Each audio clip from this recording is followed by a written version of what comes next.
Hi there, Virgo. Welcome to my channel. I'm Caitlin, and today we are going to be doing a 2022 overview for you guys. We're going to see kind of high level, very general, not a ton of details unless they just come through without clarification, but no clarification, one card for each month of the year, just to see what could potentially be coming in for you, what we can expect and be prepared for. So, without further ado, let us get into it. I'm going to be using my singing bowl to connect with spirit, to call in my guides, guardian angels, archangels, ancestors. I would suggest that you use this time to do the same. Call on anyone who you want to be present for this reading to deliver a message to you. Again, I'm using my singing bowl, so if you're listening to this on headphones, please turn them down momentarily. I would hate for your ears to ring because of it. All right, let's get into it.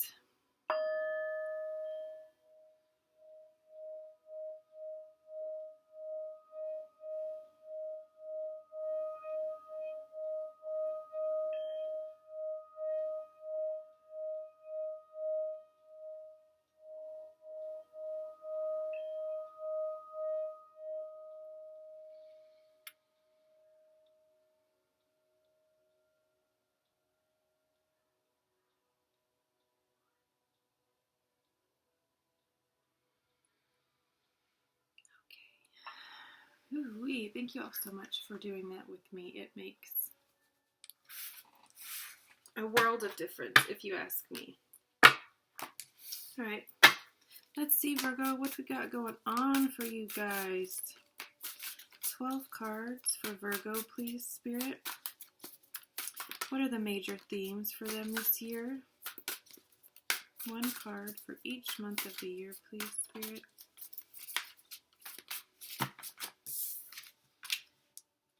Daughter of Cups, the first card out. Interesting. You could be feeling very creative, very poetic, very romantic at this time. A very kind of new, innocent love, and this could be towards a project. It could obviously be towards people. It could be towards yourself. Maybe you are really starting to dig into self-care, into self-love, and you are being very tender and very loving with yourself. Maybe writing love letters, maybe receiving love letters, but I feel like this is more you being the author of them. Actually, this was here, wasn't it? Yeah. 7 of Wands, 10 of Cups, 3 of Wands. Yes. I love all of this so far. I'm going to shift it all just this way, just a little bit. There we go. That's a little bit better. A little bit. Not much. All right. So January, very romantic, very soft, very sweet, kind of rose-colored glasses. That could just be how you're feeling about life right now. This new year is just really feels good for you, and it feels good to you, is what I'm getting. Justice coming up in May. Okay, moving on to February. You've got this 7 of Wands. This little light of mine, I'm going to let it shine. You are shining bright. There is nothing or no one that can stop you or tell you that you need to dim your light, that you need to stop shining, that you need to do any of those things. You are shining bright, and people are very, very, very attracted to you. It's like when you walk in a room, people are noticing you for one reason or another.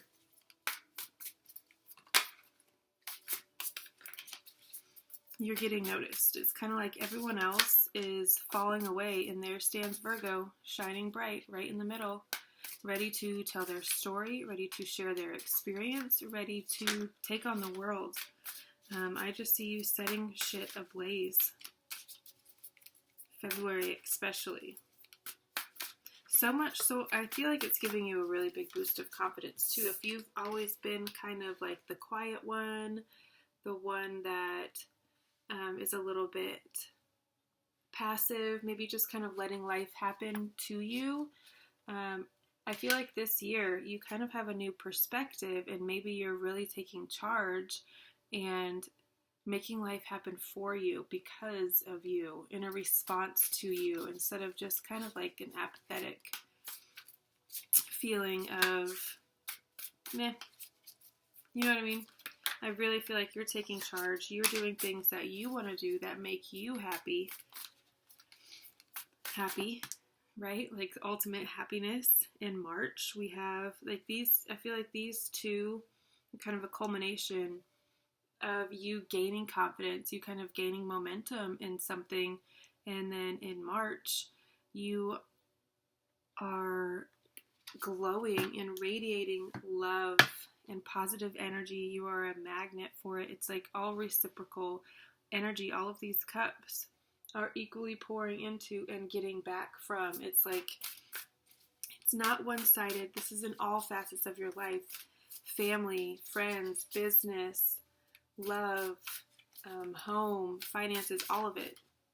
Co-workers. It's just all, you're just radiating love from all sides. And so that's what you're attracting more of. It's pretty amazing, if you ask me. I love to see you guys like this. A happy Virgo is like nothing you have ever experienced. It's so amazing. I adore Virgos.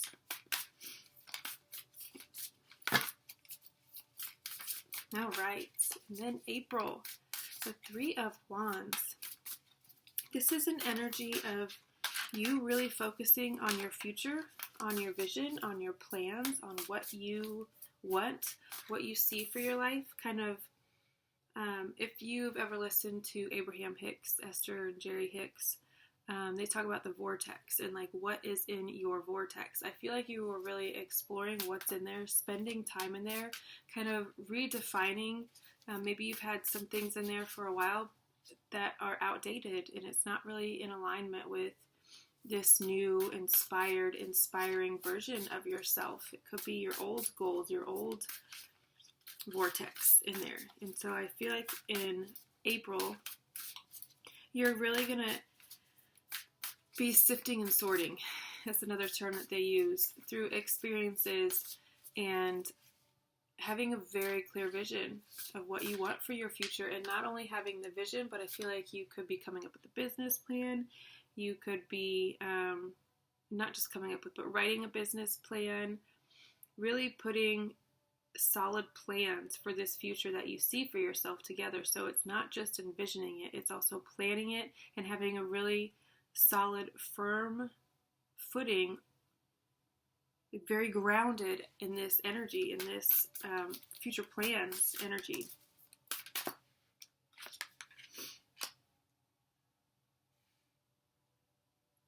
And then you move in. Sorry, I almost just witnessed a little collision on my street. Someone backing out of their driveway and didn't look, and there's someone driving up the street, so it's like they almost... Yeah, anyways.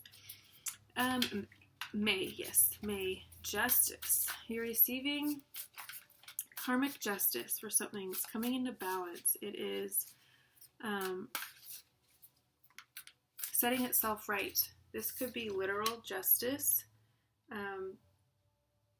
You could have had a lawsuit arise at some point, or this could be the start of it. Maybe you're being served or something of that sort in May.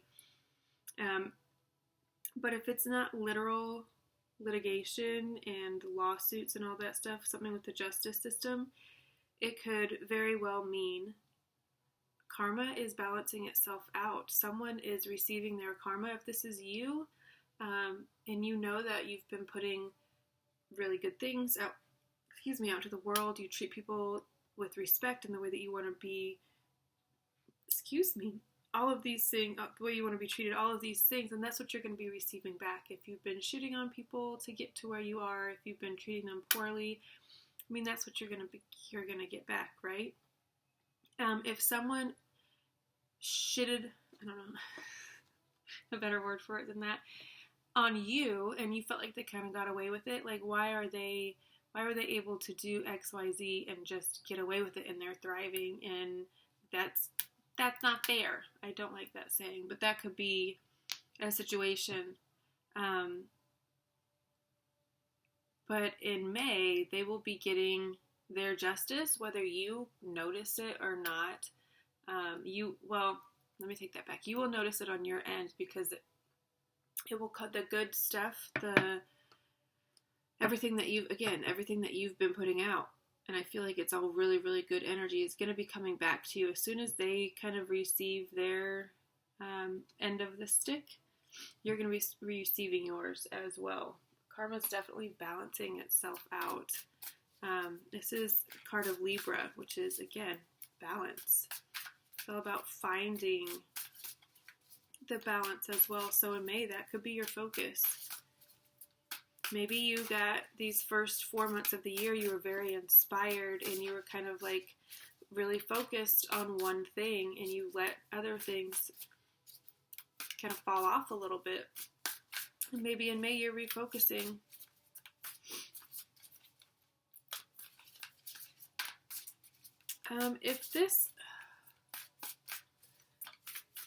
If this is the start when I said you've been served, I didn't even look and see what the next card was that we have in June, which is the Tower. So you could be experiencing some sort of Tower moment in June.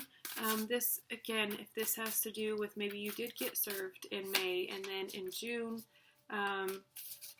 you received the Judgment, and it's not really something that you expected, not really something that you had planned for. This is sudden change.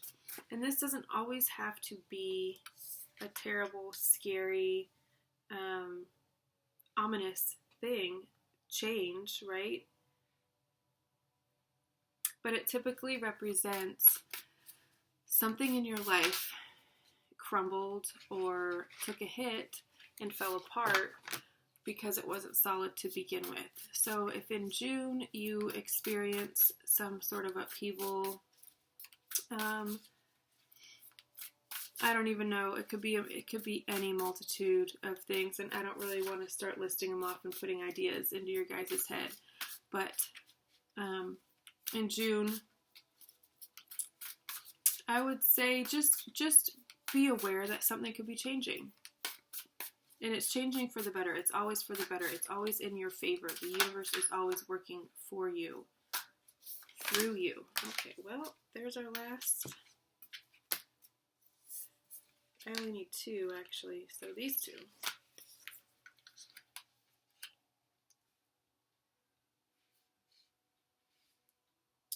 You could have a Libra that is significant to you. Could be your mother. We've got Libra here. And then the Mother of Swords, more air energy. Libra, Gemini, Aquarius, but I'm getting Libra very strongly. This Tower moment could have to do with this Libra person. Maybe something happens and you decide to cut them out of your life, or something of that sort. And the repercussions of that are bigger than maybe you expected. All right, let's move on to July.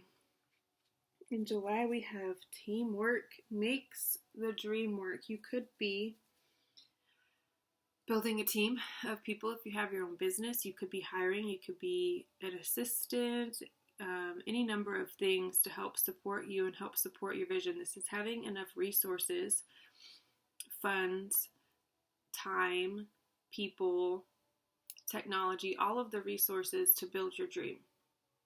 Build your business, your dream business. So whatever that is for you, in July, you could be hiring new employees. You're expanding your team in one way or another, and it's people that you can count on. It's people that you can delegate to. It's people that you can trust. So just know that your business will be expanding this year. If you have a business, if you're in corporate, this is you being a part of a team. You're being a very integral. I don't know how to say that word. Integral part of your team. You're very important to your team, playing a very important role, and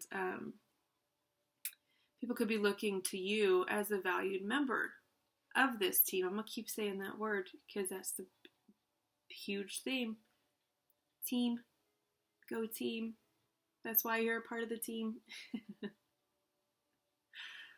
I don't know why that was funny to me. August. This is releasing, letting go, seeing that things don't have to always be so up and down, so chaotic. This could be finally releasing and healing from whatever this tower moment was in June, maybe in August.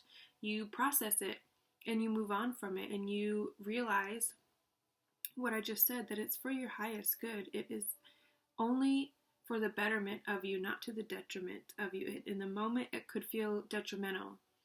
Say your car got repossessed. That feels detrimental in the moment, right? How am I supposed to get from XYZ? How do they expect me to pay my bills if I don't have a car to get to my job? That kind of stuff.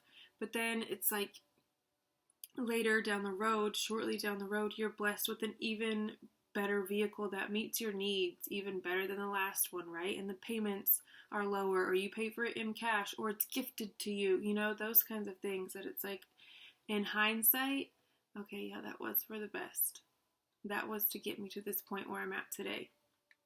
And I feel like in August, you're processing a lot of that, and you're going to be letting go of a lot of things that previously could have been holding you back. Moving on from kind of a chaotic, and this could be even your inner world could have been really chaotic emotionally. Maybe you found a solution to help kind of smooth the waters, to help you travel more calmly through your day-to-day. Yeah, it's a really nice energy. What is this? September? Yes, September, which is your birthday month for quite a few of you, most of you. When is Virgo season? That's the question. I know it's September. Is it mid-August to mid-September? Yes, it is. Okay. So for a lot of you, September, August, your birthday time, you're going to be overflowing again with love, just unconditional love. And this is typically romantic. It doesn't have to be. It can also indicate a pregnancy. If that's not the case, this is you. Just again, your cup is overflowing. It is. I just noticed. No, maybe not. I was gonna say all these cards. I was looking at the camera, and all these cards have really light colors, and then in the middle this row, it's all pretty dark. And if these two were switched, if I could pick it up, if these two were switched, it'd be the same, like dark and then light again. That's interesting. I'm actually gonna leave it like that because we already talked about it, so it doesn't really matter. All right, September. Ace of Cups. This could be a new beginning in love. If you're meeting someone new, if you're single or dating, whatever, you could be meeting someone really significant in September. If you are married or in a committed relationship, you guys could be kind of falling in love again, reconnecting to each other. What's the word I was looking for? Rekindling, kind of. But it's not like it's something that was lost. I feel like it's always been there. It's not something that, like, kind of like a flame that went out and it needs to be relit. I feel like you guys have always been in a really loving relationship. But in September, this could just be you guys going on a trip together because it's your birthday month. So maybe you go on a 2-week trip, a 1-week trip, a weekend trip, whatever it is. And if you have kids, maybe it's without the kids. So you guys kind of spark and re-enter that honeymoon bubble, that little love bubble that is just feels so good. There's a lot of love for you. There's a lot of adoration for you even. And it could be because, again, it's your birthday season. People are thinking about you more. Oh, shoot. Did I just do that? Dang it, Caitlin.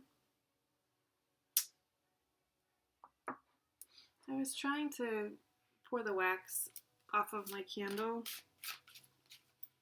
and I just charred the side of it. It's irritating. Alright, anyways. September. Beautiful, loving, abundant,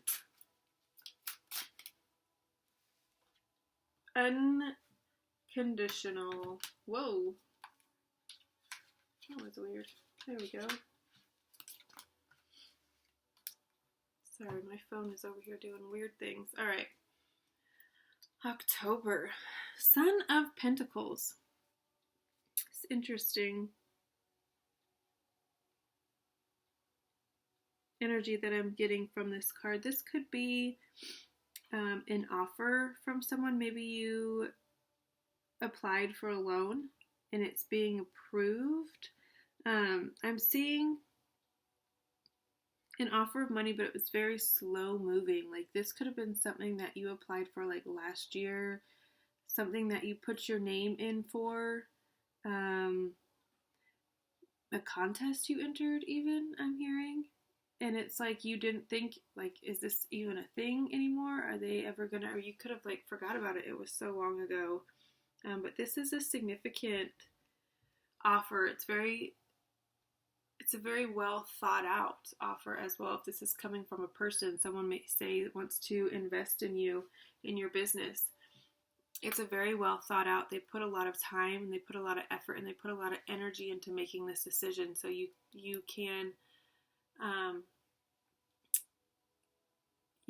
can rely on the fact that they've done their research and that it's a solid offer. So if you want to take it, know that they're serious and know that it is steady. Like it's not like a fleeting, they're going to change their mind and retract kind of energy. It's very solid. It's very stable offer, whatever it is. And again, it could be a bank. Maybe they took a really long time to approve it because they were putting a lot of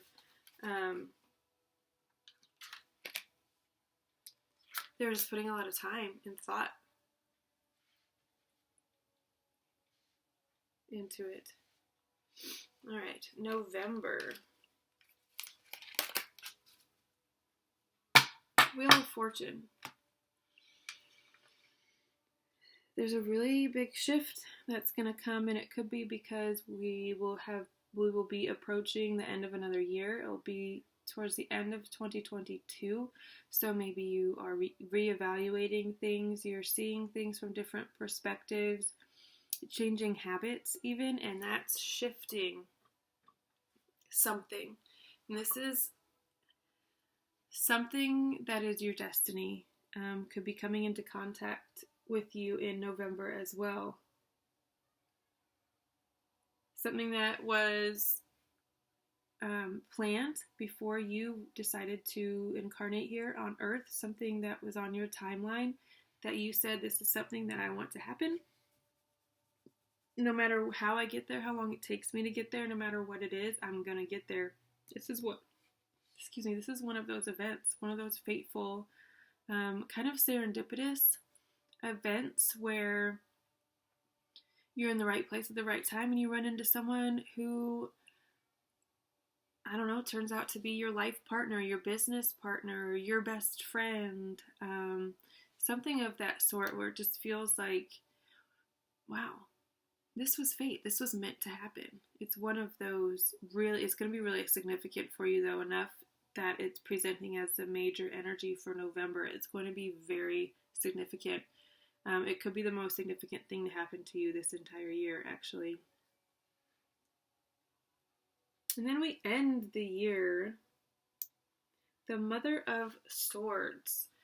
This is you being very decisive, very straight to the point, no bullshit, see through it all. You know what you want, you know how you're going to get there. You're not afraid to cut people out, tell them how it is, let them know what needs to be done, what needs to change, what you are about to do.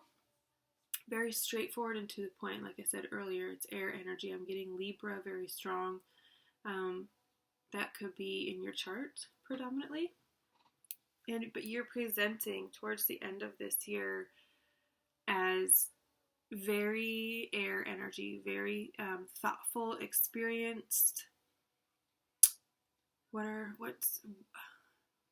was going to say wise, and not that they're not wise, but it's more like, it's not like old wisdom, soul knowledge. It's like experience, essentially. They know what the fuck they're doing because they've done it before. They've done it several times before. They have this kind of formula, very methodical, very well thought out. I feel like that's the way you're going to be presenting yourself. And it might be a change for people because you are Earth. So you could typically be a little bit more practical and not as impulsive. I feel like you could be presenting as a little bit impulsive in December. All right. That is your year in review. It all looks really, really good. There's nothing that's like, hold the phone. Nothing like that. If you want more details, personal readings are open. So yes, explore that. We will dive all the way deep down. Card number 29 is what we got from our oracle. Yes, I am still using my Yule oracle because I want to and I love it, and I feel like these are relevant for Yule and beyond. So I am still using them. Yes. Okay, the overall theme for you guys this year: reflection, inner knowing, realignment. Remembering invites you to think back to happier days and be reminded of what it was like to feel free and at ease. It is common to lose the feeling of wonder from childhood as we grow into adults. You build lives and fill your days with responsibilities, but the child that lives within you holds the key to your most authentic self. This is the part of you that leaps without fear and isn't jaded by social conditioning. Remember this inner child, for they are waiting for you to permit yourself to play. You have pulled remembering to remind you to have fun and remember the little joys in life. Have you been too serious lately? Have you forgotten what it's like to make time to play and be silly? Life is hard, there's no denying that, but children can often see things with clear eyes because the harshness of life has not weighed them down. You are guided to connect with the part of you that remains innocent, knows how to be present in the moment, and can see things with pure joy and optimism, which really correlates with this energy that you're in right now. Absolutely. Those rose-colored glasses, put them back on. Keep them on throughout this year, not to your detriment, not to your downfall. I'm not saying be naive or anything like that, but just tap back into your inner child. Let them come out and play. Let them make some of the decisions. Let them say yes or no to things. I think it will do you a lot of good. Alright guys, I'm going to leave it there for you all, and I will see you next time. Love you all so very much. Bye.